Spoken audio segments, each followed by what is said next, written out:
At my nephew's birthday party, my mom handed out gift bags to all the kids, except my son. She said, "He shouldn't even be here." My son burst into tears. I just took his hand and left. That night, Mom texted, "Don't contact us again." I replied, "Sure, I'm off every loan."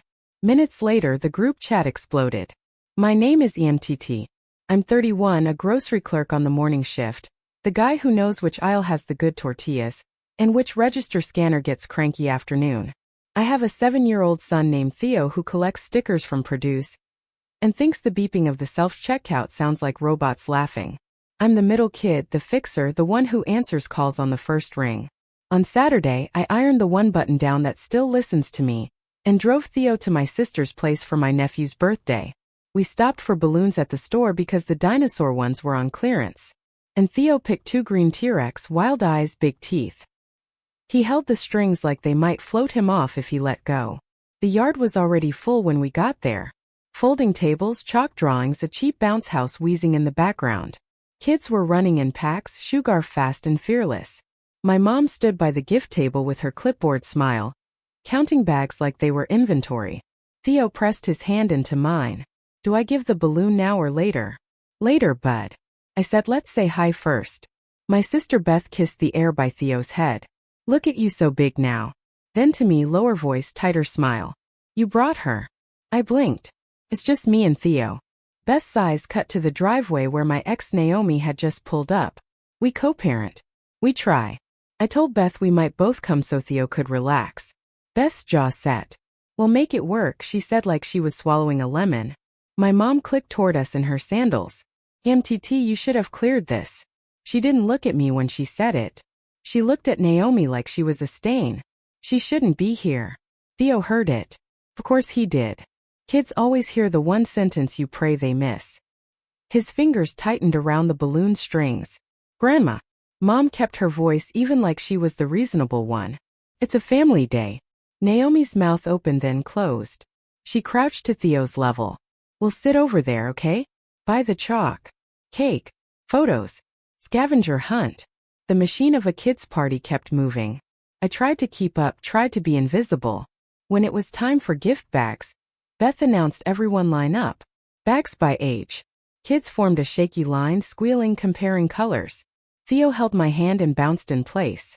He loves the little trinkets, erasers shaped like food, the sticker sheets. His turn came. Beth reached into the tub, then hesitated. She looked past him to Mom waiting. Mom shook her head once, sharp. "Not for him." My lungs forgot their job. Theo blinked up at Beth, confused smile melting. "I didn't get one." Beth's voice was bright plastic. "We ran out." "Sweetie." 3 unopened bags sat on the table. Theo looked at them, then at me. His face did that thing, trying not to cry. Failing. He pressed the balloons into my hand like they were suddenly heavy. "Can we go?" I stared at my mother. "He's your grandson." She crossed her arms. The guest list was for family. Something in me went quiet like a switch clicked. I bent to Theo. "Yeah, bud. We're done." I took his hand and we walked out. Dinosaur balloons bobbing like they were following us home. That night my phone pinged. "Mom, don't contact us again." My thumb hovered. I typed, "Sure, I'm off every loan." 3 dots. Then the group chat lit up like a fuse. "The joke in our family is that I work at the grocery store," said with a careful pause. "Like I'm doing a community service that never ends. I started when I was 19 bagging during summers. I stayed because I needed the health insurance because I could swap shifts when Theo was sick. Because sometimes stability is the bravest choice when life keeps tilting. The unfunny part of the joke is how often my paycheck patched holes I didn't make. When Dad left, Mom told us we had to pull together. In that sentence, Pullman and I picked up doubles and handed over what I could. Beth was in grad school then. A rotating cloud of emergencies, textbooks, deposits, a fee the bursar sprang on her. My younger brother Matt floated from scheme to scheme. A landscaping business that was mostly a rake in my trunk. A podcast with 2 episodes. A crypto phase that ended exactly how crypto phases usually end. I kept saying yes. I thought that was love. The first yes was small mom's phone bill for 1 month till alimony started. Then it was Beth's last credit hour because she'd lose her spot. Then a security deposit because Matt almost had a job.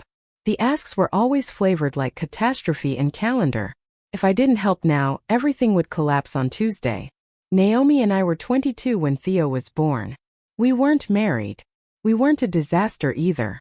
We were two people trying to do right by a tiny human while learning how to be less anxious versions of ourselves. I took every early shift they'd give me. Naomi finished classes at night. My apron always smelled like oranges. My shoes always squeaked. Mom didn't like Naomi. She called her fragile the way you call milk spoiled. She called Theo your situation.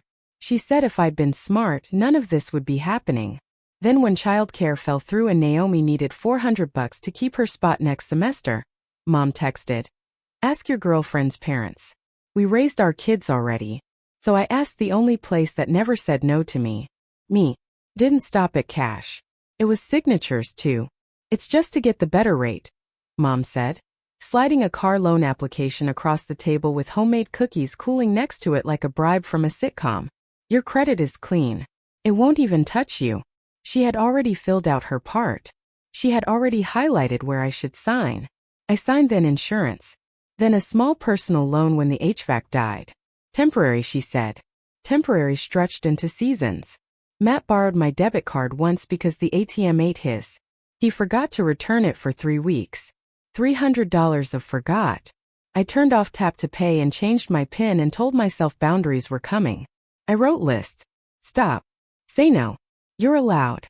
Then a new ask would arrive wrapped in urgency and my list would fold back into my pocket soft from being handled too much. Beth's wedding was a catalog of things I couldn't afford but paid for anyway. "Only if you can," she always added like we were playing at consent. The venue required the deposit today.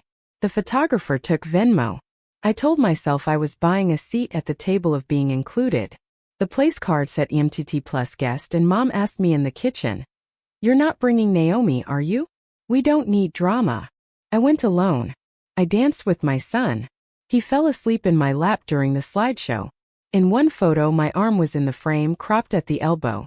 When Theo turned 5, I threw a little party at the park. 2 coworkers came. Naomi made cupcakes with green frosting that stained everyone's tongues. I texted the family group thread the address twice. Mom replied, "That's your weekend." Beth sent a thumbs up. Matt said he'd swing by if this thing wraps. They didn't come. Theo asked if Grandma was sick. I said, "Maybe." He drew her a card anyway.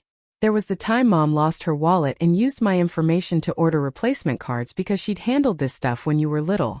I found out when a new envelope came addressed to me at her house. "Oh," she said as if we were sharing a coat. It was easier. I told her that wasn't okay. She called me ungrateful. "Who cooked for you? Who picked you up from practice? Who watched your child when Naomi had a test?" Don't rewrite the story, Amit. I learned the choreography. Guilt demand. Tiny apology that wasn't an apology. Repeat. Every no was selfish. Every yes erased itself and reset the counter to 0. A month before the birthday party, Beth asked if I could float the remainder on a bounce house because her card was acting weird. It was $220. I paid it. She sent a heart emoji and "You're a lifesaver." The day of the party, Mom texted a list: folding chairs, ice, can you bring extra trash bags? Like I was the event staff. I picked everything up after my shift and arrived early to set out napkins. I wasn't even angry then. I just wanted the day to be easy for Theo. And then the bags, the head shake, the sentence you can't unhear, not for him. I used to think the pressure would level off if I kept carrying it. That's what you do when you're strong, right? You lift until it's lighter. But the weight didn't care that I loved them. Just got heavier. And if I kept holding it, someday Theo would try to lift it too. Back in our apartment after the party, Theo sat on the rug with his dinosaur balloons tied to a chair. Naomi put a sticker sheet from her purse into his hand like a bandage. Want to pick a movie? He nodded small. I stood in the kitchen and stared at my phone. Messages were coming in. Quiet pings like a distant storm. Mom, today was disrespectful. Beth, next time please coordinate. Matt, a meme of a dumpster fire. Then the block of text, don't contact us again. I typed slow. Sure, I'm off every loan. The first ping came back before I set the phone down. Excuse me. Mom wrote. Then the group thread erupted like microwave soup. Beth EMTT. What are you talking about? Matt, dude, chill. It's a birthday. Mom, we are family. You don't make threats. I took a photo of my banking app. I drew blue boxes over account numbers. I circled amounts with my fingers shaking but the line steady. I dropped the image in the chat. Me. Auto transfer $175 first of every month. Car payment mom cancels tonight. Me $1,220 for bounce house last week. Venmo request came from Beth. Me $1,400 Matt. Rent bridge February never returned. Beth, wow, classy mom. You're humiliating your sister on a day that is not about you. Matt, you think you're a bank? You going to charge interest now? Naomi looked over from the couch. You okay? No, I wasn't. My hands were cold, but something in me felt clear like the day after a storm. I'm just done. Mom called. I let it go to voicemail. She called again. I put the phone face down and typed. Me. We are not a bank. That's the point. Me. I co-signed your car loan. I've made 22 payments. Me. My name is on your insurance. Me. I won't keep paying to be treated like I don't belong. Mom, you're being dramatic. Mom, you chose to help. Mom, we didn't ask you to bring her today. Actions have consequences. Naomi flinched at her name. Implied. You want me to go? You're his mother. I said you're staying. Beth. The bags were counted. That's all. Me? I saw 3 extras. Beth, those were backups. Me? For who? Beth. Typing. Typing then nothing. Matt. Bro, you're going to tank mom's credit if you bail. Me? Mom can refinance in her name. Or keep it and make the payment. I'm stopping mine. Mom, after everything I've done while you stock shelves, we carried you. Me, you mocked the shelves every chance you got. Silence. Then the oldest trick. Mom, what happens to family when they need something and you say no? Do you sleep at night? Me? I slept fine when Theo fell asleep without a gift bag because his family said he wasn't family. Mom, don't twist this. Me. Screenshots attached. I sent the cropped photo Naomi had taken without meaning to. The 3 untouched bags. The list with names. A line drawn through Theo's like it had been erased. Beth, you were not supposed to see the list. There it was. The quiet part with a name. The thread went feral. Dad, who lives 2 states away and drops in when it's convenient, chimed in EMTT, whatever this is, don't embarrass your mother. I answered him with a single line. Copying you so you know I won't be covering your property tax late fee this year either. He left the chat. Mom pivoted to the soft knife. I worry about Theo around conflict. You know how sensitive he is. If Naomi's presence causes trouble, me? Theo cried because you singled him out. That's the only conflict here. Matt, he'll get over it. Kids bounce me. He shouldn't have to. I opened my notes app where I'd kept a list I never meant to show anyone. I pasted it in raw. March 3rd, $300. Dentist. April 14th, $90. Utilities emergency. May 7th, $500. Matt, car note or tow. July 2nd, $175 automatic car payment, 1 to 22 current. August 19th, $75 birthday banner reimbursement later. Never. September 9th, $220. Bounce house. Me. This is what I can remember. I can pull statements if you want the rest. Beth, you keep receipts like a psycho. Me? No. Like a parent? Mom, you think money makes you right? Me? No. Boundaries do. I ended it. Me. I love you. I'm done funding disrespect. I'm canceling transfers. I'm removing access. I will take calls about Theo only. Then I silenced the thread and sat on the floor next to my son who was arranging the 2 Dino balloons so the teeth lined up just right. Canceling is less dramatic than it feels. It's taps and holds and wait times. It's talking to 2 banking reps and 1 supervisor who says, "You've been sending a lot of money to the same memo for a long time. You okay?" I laughed a little too loudly. I am now. I unlined my card from Mom's utilities account. I toggled off autopay for the co-signed loan, which put a pit in my stomach even though I knew it was right. I emailed the lender to remove my bank as the drafted account and asked for documentation of responsibility. Co-signer remains liable until paid or refinanced. The reply said, I knew that. The point wasn't magic. The point was choosing not to be the default wallet. I texted Mad directly, separate from the chat.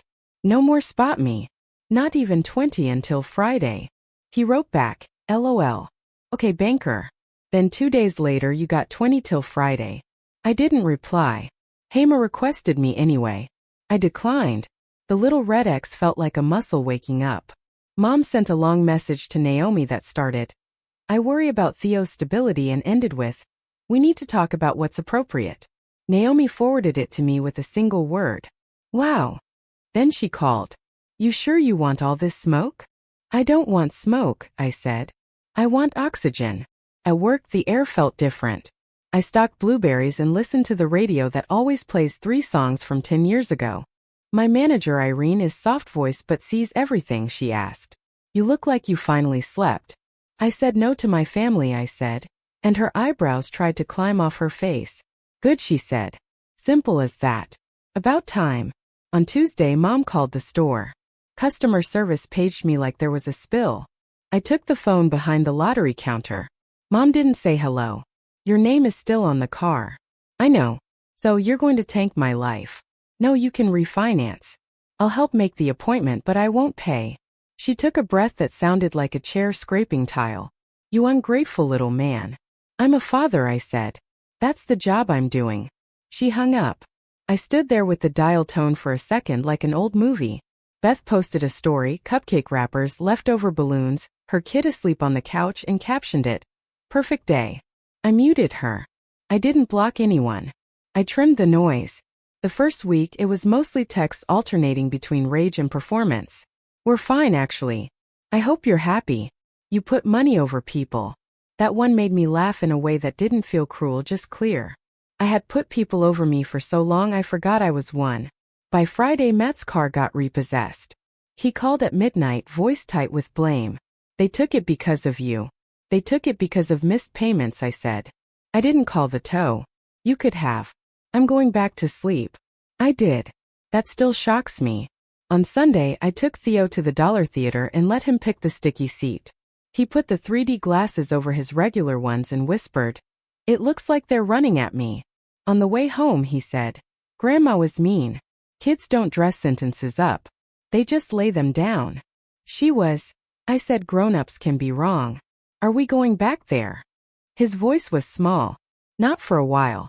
He nodded, thumb worrying the corner of the ticket stub. Good. It wasn't all relief. I had to call the lender twice more. I had a stomach ache on bill day. I deleted 3 drafts of text starting I didn't mean and maybe we can and left my phone charging in the other room instead. There were also simple good things. Naomi and I rewrote our swap schedule so I get 2 school pickups a week because Theo likes when I'm the one by the fence.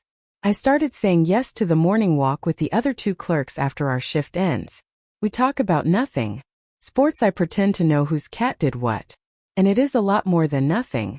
I set a reminder to transfer $50 every Friday into a Joy envelope just for Theo. Stickers, the good markers, a hot chocolate after school. Feels like rebellion. 2 weeks in, Beth texted me a photo of Theo at her place. She'd invited him over to play with his cousin while Naomi had a late class. He was smiling. He had a Lego in each hand. There was no caption. It was an olive branch without language. I breathed. That night, Mom sent a short message just to me. Your aunt says I was harsh. No apology. Not yet. I read it twice and put the phone down. I am not a vending machine for forgiveness either. At the store, I asked Irene for 1 Saturday off next month. Theo's soccer, I said. She smiled like I told her I won the lottery. Of course, she said. Also, you've been running the front like a pro. Want to train on the order system? Comes with a $1 raise. My throat did a stupid little wobble. Yes, please. The group thread quieted. The world didn't end. The car didn't explode. The lights in my apartment still turned on when I flipped the switch. It should not be remarkable to live inside your own life, but it felt like stepping out of a too tight shirt.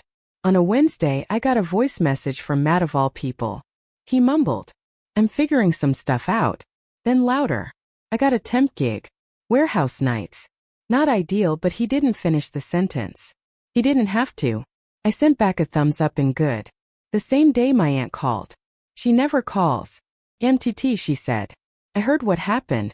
For what it's worth, I saw the list on the table before Beth grabbed it. I'm sorry. I stood in the break room holding a plastic fork like a microphone and said, "Thank you." I didn't realize until then how hungry I was for one adult to say, "You're not crazy." Theo taped his dinosaur balloons to his wall. They were wrinkled now, slumped, but he liked the shadows they made at night. "They're still here," he said. "They just look different." "Yeah," I said. "That's how some things are." The chat didn't explode again. Maybe it burned out. Maybe they learned I mean my words now. Maybe everyone got busy being their own main character. I don't spend all day guessing anymore. That's new. I wrote an actual letter, not a text, to my mother. I kept it simple because simple is what I can keep. "I love you. You are Theo's grandmother. You heard him. I won't put him or me in that position again. If you want to be in our lives, apologize to him and to Naomi and treat us like family in both words and actions. I'm not paying your bills. If you need help finding a refinance appointment, I'll send you the number. That's all." I mailed it. She hasn't answered yet. That's data too. On the fridge I put two lists side by side. The old one used to be due for them. The new one says, "Pay rent. Buy oranges for tomorrow's shift. Read the dinosaur book again. Transfer $50 to Joy.